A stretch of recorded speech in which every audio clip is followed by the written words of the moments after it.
heightened uncertainty, disruptions to key trade routes and supply chains, increased market volatility, and cautious business sentiment.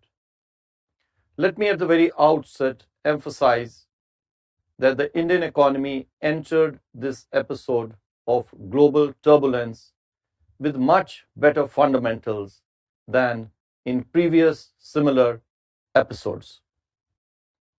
We remain confident to withstand these shocks with minimum pain. Nevertheless, it is important to not only confront and address these challenges, but also at the same time take this as an opportunity to further enhance our resilience.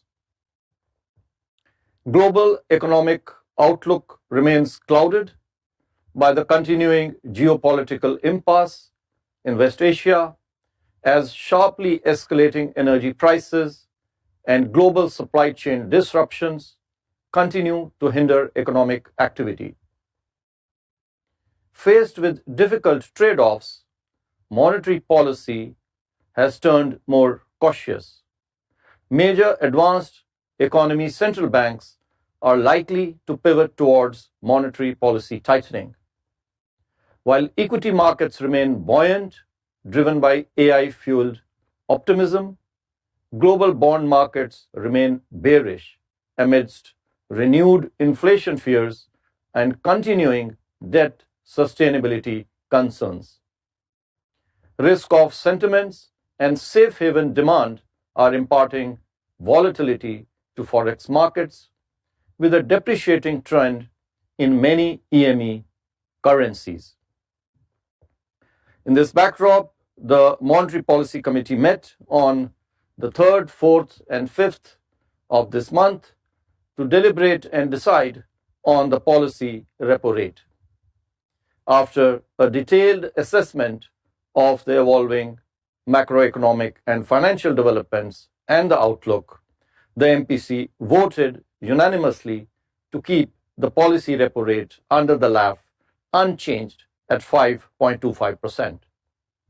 Consequently, the STF rate remains at 5% and the MSF rate and the bank rate at 5.5%. The MPC also decided to continue with the neutral stance. I shall now briefly set out the rationale for the decisions of the MPC.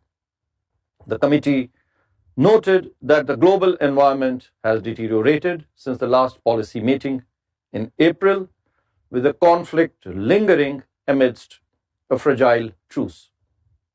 The adverse implications of the extended disruption in supply chains and elevated energy prices are reflected in the moderation of growth and increase in inflation projections from the April policy, and I'll come to these a little later. CPI inflation remains below the target despite global shock, as the pass-through to domestic prices has been limited, while the baseline projections point towards headline inflation firming up towards the upper tolerance level in Q3 this year. The impact of the supply shock is expected to wane Q4 onwards. The underlying inflation pressures continue to remain benign at this juncture. However, generalization of inflation through second round effects on expectations and wages is a distinct possibility warranting a close vigil. The outlook also remains clouded due to the subnormal southwest monsoon forecast and El Nino risks. As for growth, the MPC noted that elevated energy prices coupled with global supply constraints are having adverse spillovers on economic activity.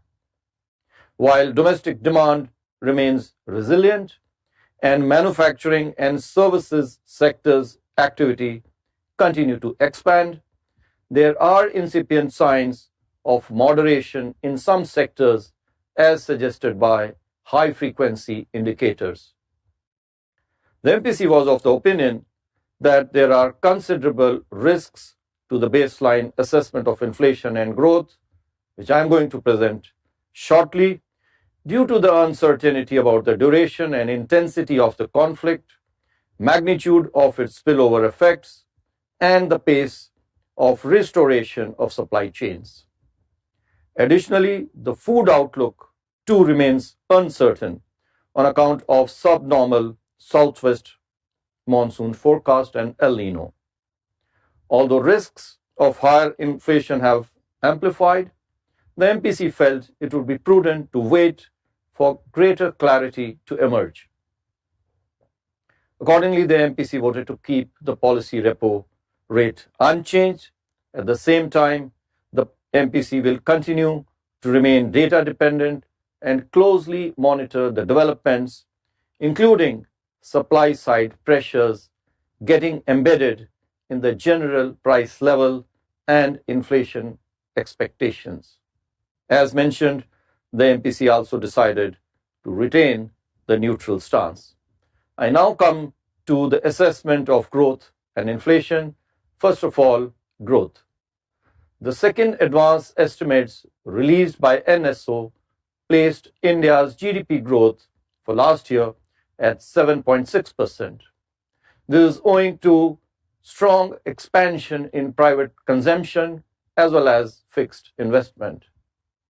Robust performance of manufacturing and services sectors were the growth drivers from the supply side.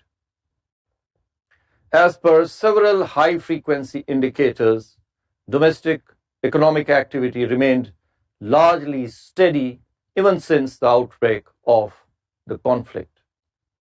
India's manufacturing and services PMI further suggests that both sectors continue to be resilient and business expectations are still positive.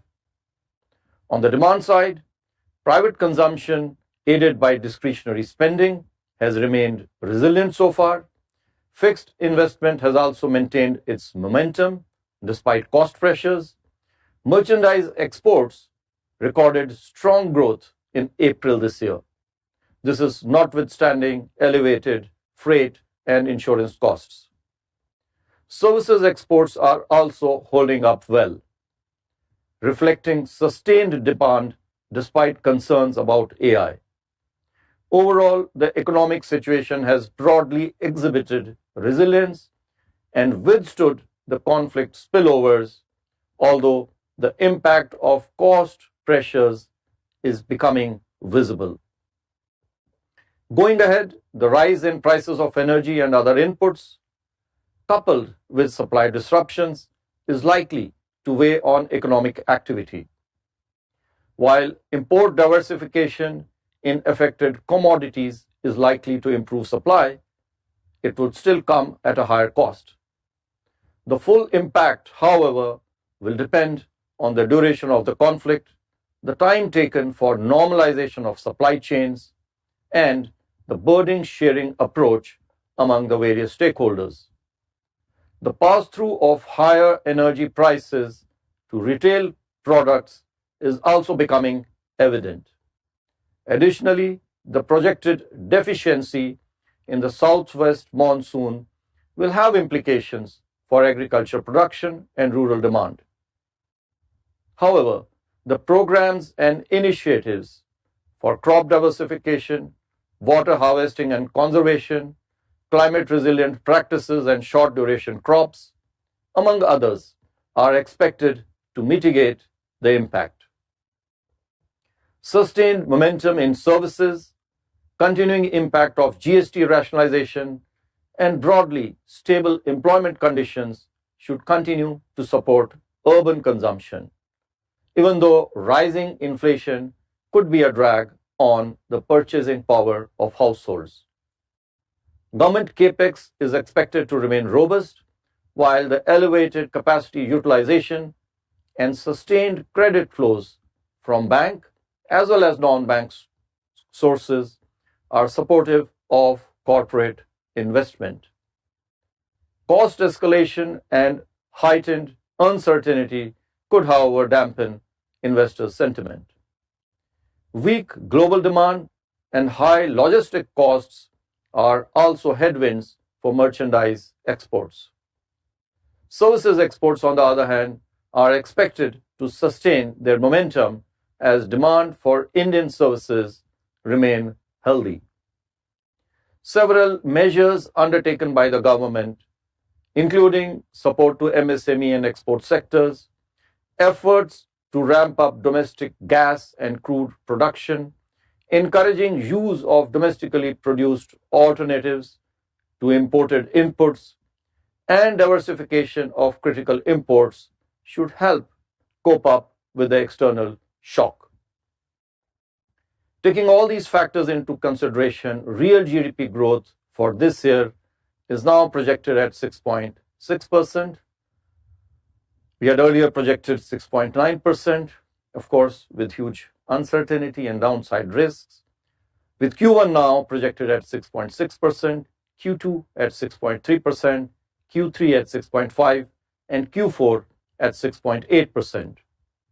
Prolonged global supply chain disruptions, volatility in global financial markets, and weather-related shocks continue to pose downside risks to the domestic growth outlook.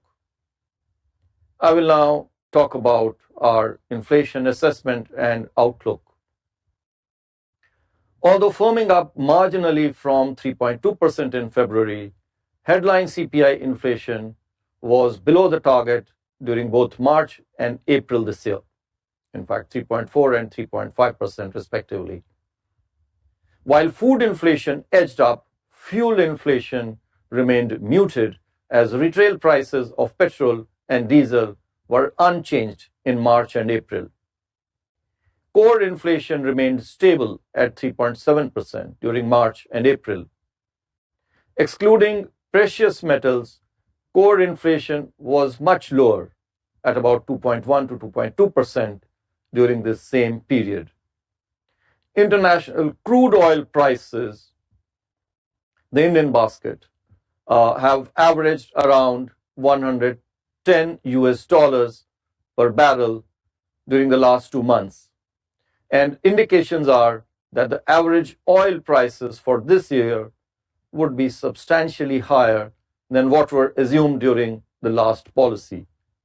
You may recall that in the last policy, we had assumed crude oil prices to average for this year at $85 per barrel. Higher energy prices and an increase in several input prices also led to a sharp spike in WPI inflation in April. It was more than 8%. Turning to the inflation outlook, the partial pass-through of high global crude oil prices to domestic pump prices of petrol and diesel started in May. Prices of several inputs such as commercial LPG, industrial raw materials, chemicals, base metals, rubber, and plastic products, among others, have increased. These could exert upward pressure on CPI inflation in the coming months as firms pass on these higher input costs. Considering all these factors, CPI inflation for this year now is projected to be at 5.1%, about 50 basis points more than earlier projected, with Q1 at 4.2%, Q2 at 5.1%, Q3 at 5.9%, and Q4 at 5.4%. Core inflation is projected at 4.7% for this year. These forecasts, I may mention, are subject to upside risks due to heightened uncertainty because of a variety of reasons: global supply chain disruptions, global commodity price shocks, uncertainty about the spatial and temporal distribution of the southwest monsoon, and risks from El Nino conditions getting developed. However, I may mention that adequate stock of food grains and satisfactory reservoir levels provide a lot of comfort to us. I now move to liquidity and the financial market conditions. System liquidity, as measured by the net position under the LAF, stood at an average daily surplus of 2.63 lakh crore rupees since the last MPC meeting in April. The Reserve Bank proactively undertook durable as well as transient liquidity measures to ensure that there is appropriate liquidity in the banking system. Going ahead, we expect that the usual drawdown of government cash balances after the transfer of RBI surplus and the return of currency during the monsoon season will aid banking system liquidity in the near term. Since the April meeting, the weighted average call rate traded within the policy corridor, while short-term money market rates, especially rates of CPs and CDs, commercial papers and certificates of deposits, moderated before coming under pressure again in May. GSEC yields eased in April following the ceasefire announced in West Asia, but firmed up in May. Transmission in the credit market has moderated during March-April with some hardening in deposit and lending rates. However, it is still quite robust. The Reserve Bank going forward would continue to ensure appropriate liquidity in the banking system to meet the productive requirements of the economy and facilitate further monetary policy transmission. As per the latest available data, credit from all sources last year YOY grew by 15.4%. This is in comparison to 12.1% recorded the year before last. Bank credit, in fact, has been even more robust at 16+%, and it is broad-based as market-based funding became costlier. Coming to financial stability, the system-level financial parameters, as I mentioned in my last April statement, relating to capital adequacy, liquidity, asset quality, profitability of scheduled commercial banks, these continue to remain healthy as earlier, although there is some moderation in profitability as compared to the last year. Similarly, the system-level parameters for NBFCs too are very sound, with adequate capital and improved GNPA ratios. I will now speak about the external sector. It successfully navigated the challenges of elevated tariff and trade-related uncertainties last year amidst a turbulent global economic environment.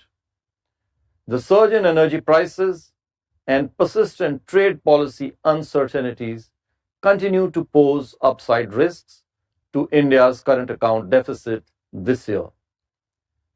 Services trade surplus and inward remittances, however, are expected to provide some comfort. On the external financing front, buoyant gross FDI and higher net FDI last year, we had record gross FDI of more than $94 billion and a net FDI of about $7 billion. These underscore the continued interest of global investors in India. FDI flows have been rather encouraging even in April. This year, in 26-27 till 2nd June, net FPI to India, however, witnessed outflows of almost $14 billion, primarily in the equity segment. Nevertheless, as per the latest available data that we have with us on May 29-26, India's forex reserves stood at a very healthy $682.3 billion US. These are adequate in terms of the standard metrics of reserve adequacy, with an import cover of about 11 months and external debt cover of 89+%. Various policy initiatives over the recent months are expected to further strengthen and support our balance of payments. These include the recent agreements with major trading partners, some of which have now come into effect, opening of the insurance sector to 100% FDI, ethanol blending program, which has been a great success, push for energy transition, which is gaining momentum, easing of FDI restrictions for land bordering countries, liberalization of the ECB framework, which was announced some time ago, and several others. To attract foreign capital, I also have a few measures to announce today. First, for government securities under FAR, which is the fully accessible route, we are expanding the universe of specified securities by including all new issuances of 15, 30, and 40-year tenor G-Secs. Till now, only securities, government securities up to 10-year tenor were included. In addition, limits pertaining to short-term investment, concentration, and individual securities on FPI investment under the general route are being removed. The government recently, this morning, has provided tax benefits to government securities. All these measures together should help attract foreign capital for government borrowing. Second, the limits for investment by NRIs and OCIs in equity instruments traded on the stock market without SEBI registration are being increased. Further, the same facility is being extended to all individual persons resident outside India at par with that available to NRIs and OCIs. Third, a facility of concessional forex swap will be provided for about 4 months till 30th September 2026 to incentivize ECB's external commercial borrowings by public sector undertakings.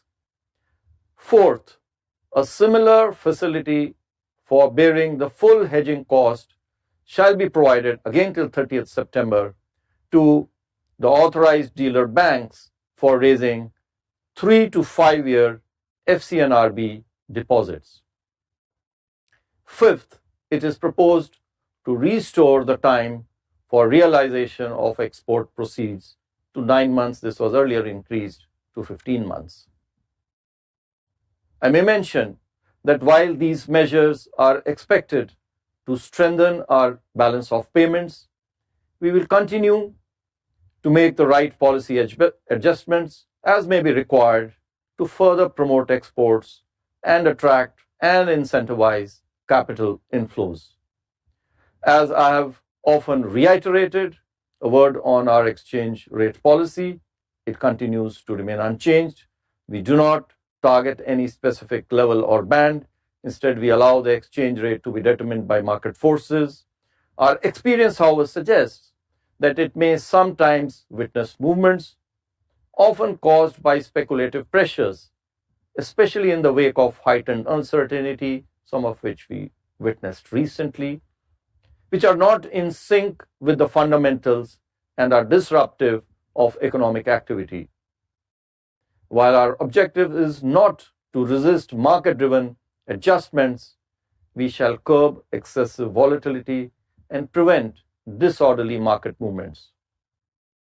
While our foreign exchange reserves provide us with sufficient buffer against external shocks, we have a very broad range of regulatory and market-based instruments to respond effectively as may be required. In this regard, we shall remain vigilant, and we are fully prepared, as I mentioned earlier, to do whatever it takes to preserve an orderly market conditions. To conclude, global economic conditions and sentiments continue to be frayed without any meaningful resolution of the West Asia conflict. While these have adversely impacted the domestic growth inflation outlook, the economy at this point is relatively strong. We shall put in place policies to meet the challenges while taking measures to further strengthen the macroeconomic fundamentals of the country. Thank you, Namaskar, and Jai Hind.